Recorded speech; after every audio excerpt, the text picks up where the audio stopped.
Sebuah rekaman ramai beredar di media sosial Telegram pada Rabu 3 April 2024. Dalam rekaman tersebut memperlihatkan momen penyerangan parit angkatan bersenjata Ukraina di wilayah Belogorovka.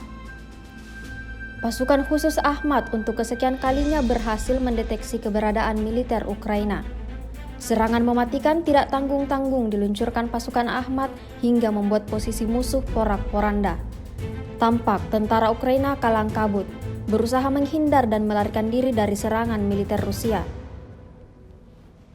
Tidak diketahui pasti ada berapa jumlah korban jiwa dalam insiden ini. Video ini viral dan menuai beragam komentar dari warganet.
Sekarang menghadirkan lokal menjadi Indonesia.